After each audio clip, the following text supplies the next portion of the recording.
Assalamualaikum warahmatullahi wabarakatuh. Halo teman-teman, welcome back to Ebi Talks. You listen, we talk. Bareng aku Izzy Dan aku Mazaya. Jadi di episode kali ini kita akan membahas sesuatu yang menarik, satu yang ada prosesnya tapi kita tuh nggak tahu di balik itu tuh ada apa, yaitu dengan tema Berprestasi dalam diam, disiplin di balik kesuksesan. Karena jujur ya, kita tuh sering banget gak sih cuma lihat hasil dari orang lain kayak dia dapat lagi nih, kok dia lagi sih, tanpa kita tahu ada apa sih sebenarnya di balik proses perjuangannya itu. Nah, makanya itu kali ini kita kedatangan narasumber yang bakalan nyeritain gimana prosesnya dan apa yang ada di balik tumpukan prestasinya nih. Sebelumnya, narasumber kita kali ini yaitu Aurelia Azahra Effendi, sosok yang cerdas dan juga konsisten berprestasi. Buktinya, Aurel itu termasuk ranking paralel dari kelas 10 sampai sekarang. Terus, Aurel itu diamanahin buat jadi ketua CIB di asrama dan juga beliau ini aktif di organisasi OSIS. Kepribadiannya tuh dikenal baik, sopan, dan sangat disiplin. Langsung saja kita sambut Aurel. Halo Kak Aurel. Halo Kak, gimana nih kabarnya setelah 2 minggu KBM di bulan Ramadan ini? Alhamdulillah sejauh ini baik. Tapi emang akhir-akhir ini biasanya kalau mau puasa, apalagi habis puasa, habis lebaran itu ada PHB. Kita sering banget PH-PH gitu. Jadi mungkin itu yang sulit sih. Oh iya. Pasti capek nggak sih kayak lagi PHA lagi puasa kayak gini harus nyiapin ulangan harian, nyiapin belajar kayak gitu. Oke, sebelum kita mau nanya-nanya nih, boleh dong Kak perkenalan dulu. Oke.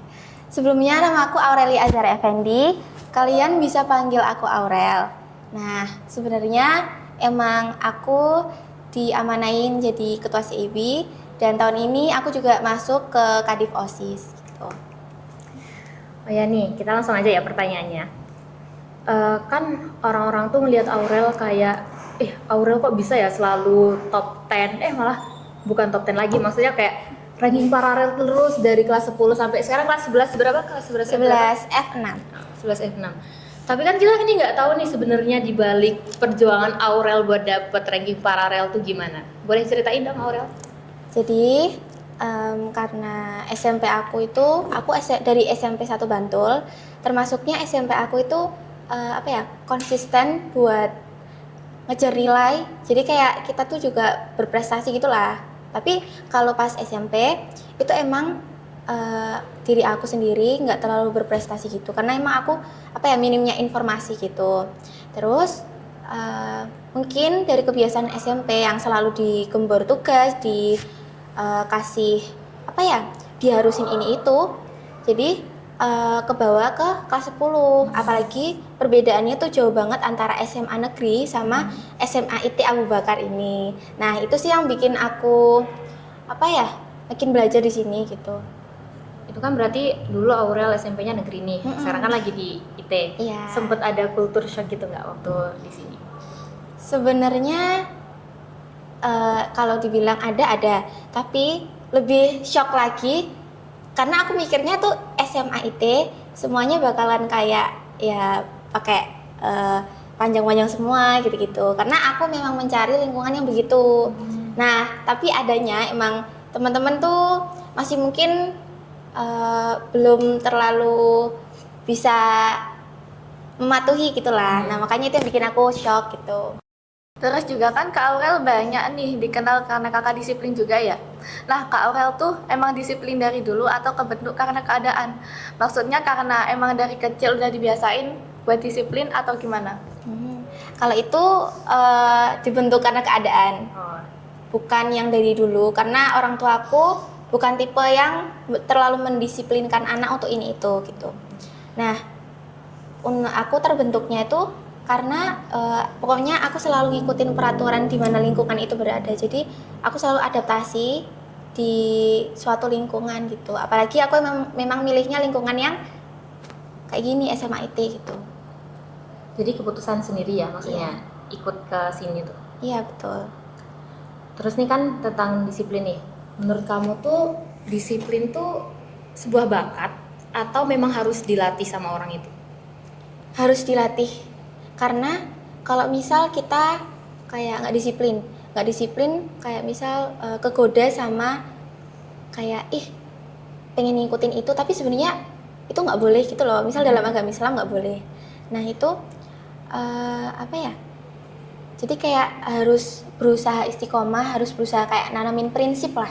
Prinsip tuh harus ada. Jadi misal kamu prinsipnya mau berusaha coba pakai jilbab panjang, nggak bakal apa ya, nggak boleh kayak cantik ya pakai pasmina yang cuma disampirin gitu, nggak boleh kayak tergoda gitu. Nah itu sih yang menantang buat aku, karena kebanyakan zaman sekarang itu tren-tren di mana-mana itu kayak cantik-cantik dan sangat menggiurkan gitu.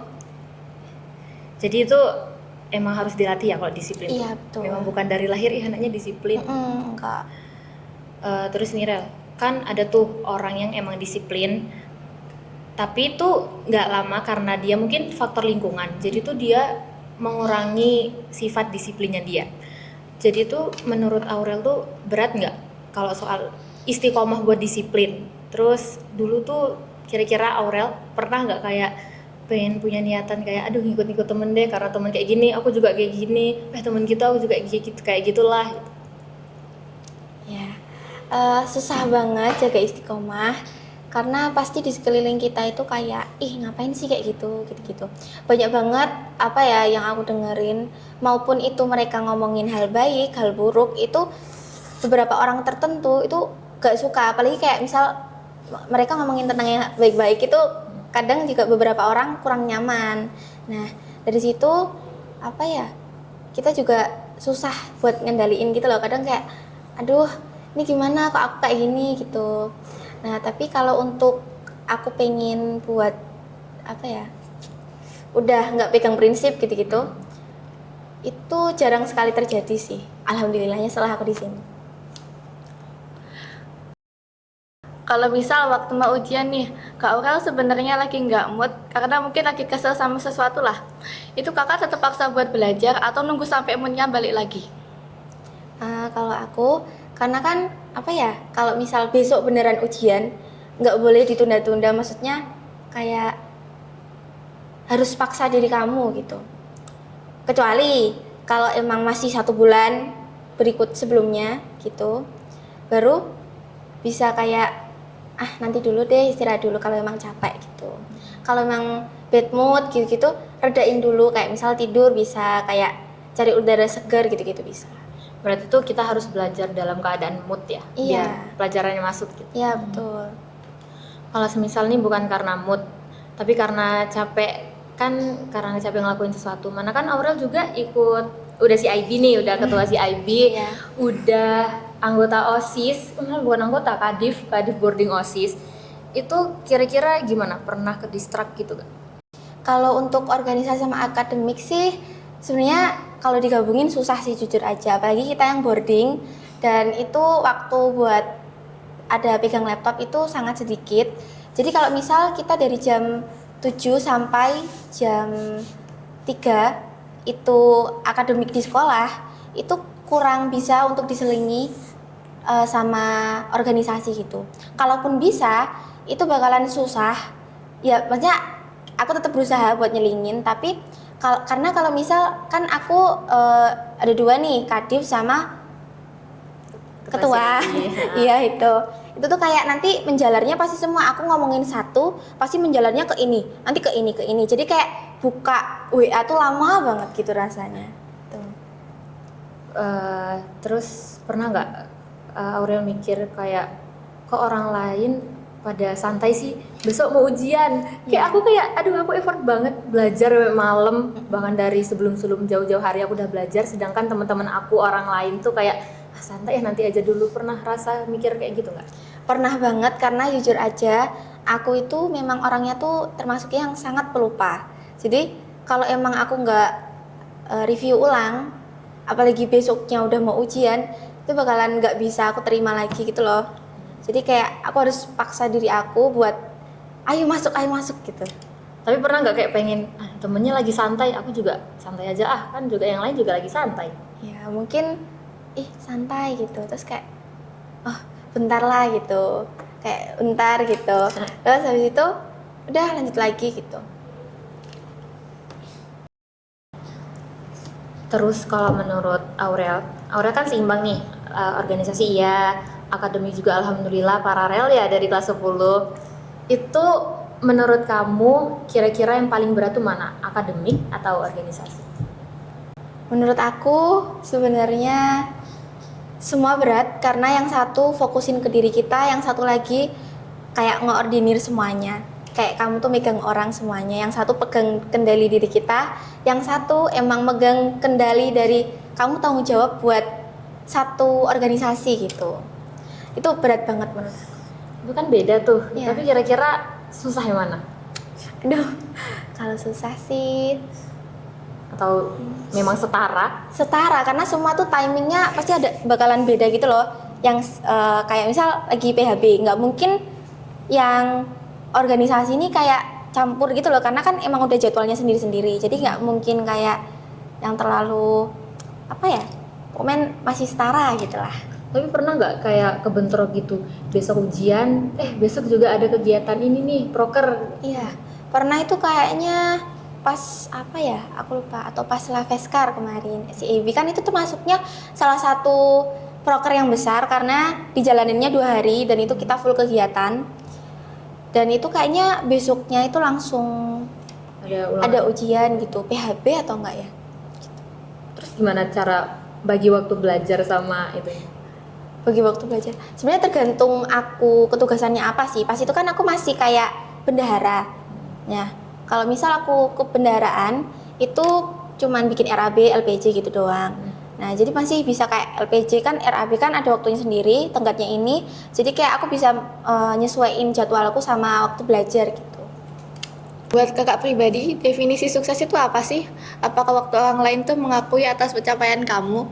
Atau ketika kamu tahu dalam hati tuh kayak aku tuh udah berkembang, terus aku udah melakukan yang terbaik? Ya, itu dia pilihan yang kedua yang benar. Jadi kayak kamu sukses itu dimana kamu udah kayak bisa legowo sama apa pilihan kamu, apa yang kamu tuju itu. Aduh, mantep nih kata-katanya. lanjut. Karena emang apa ya, aku lagi struggle kayak mencari diri aku sebenarnya itu kayak gimana. Karena orang-orang yang lain tuh lihat aku mungkin anak yang berprestasi, tapi aku ngerasanya aku belum cukup karena apa ya?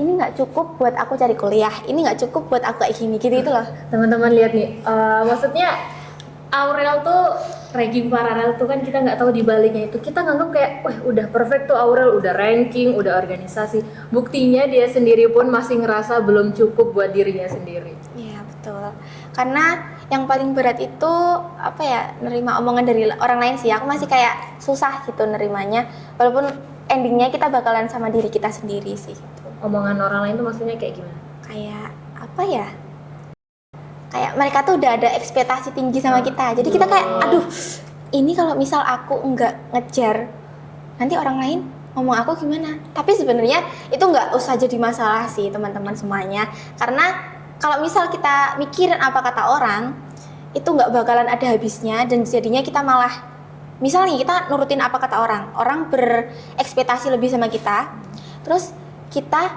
kayak pengen menuhin itu, terus endingnya kalau kita gagal, mereka kayak udah gitu kayak oh enggak gitu, maksudnya kayak udah nggak melihat kamu lagi dan kamu tuh bakalan jatuh ngedown gitu. Itu nggak sih fase dimana Kak Aurel tuh udah capek sama belajar atau pengen berhenti buat berprestasi gitu? Dan hal apa yang bikin kakak tuh nggak jadi buat berhenti? Pasti ada banget masa-masa dimana aku kayak ke distract gitu, kayak pengennya Netflix-an aja. Bisa nggak sih hidup tuh cuma Netflix-an, dapet uang udah gitu doang. Tapi kenyataannya kita emang harus menghadapi dunia yang sangat pahit ini. Aduh. Aduh, gitu. Jadi kalau misal aku selalu apa ya, kalau misal aku mau berhenti buat ngelakuin apa yang emang aku tekunin, itu aku keinget orang tua. Masa orang tua kita sampai besok tua mau ngebiayain hidup kita? Nggak mungkin banget kan teman-teman. Gitu. Bagus nih guys prinsipnya. Di luar sana tuh masih ada orang tua yang coba selalu membiayai kita buat belajar di sini. Selanjutnya nih Rel, pernah nggak sih Aurel tuh ngerasa kayak kalau aku nanti nggak masuk top lagi, yang kamu pikirin itu reaksi orang atau perasaan diri sendiri? Dari yang kemarin aku ngerasa aku masih mikirin apa reaksi orang ke aku.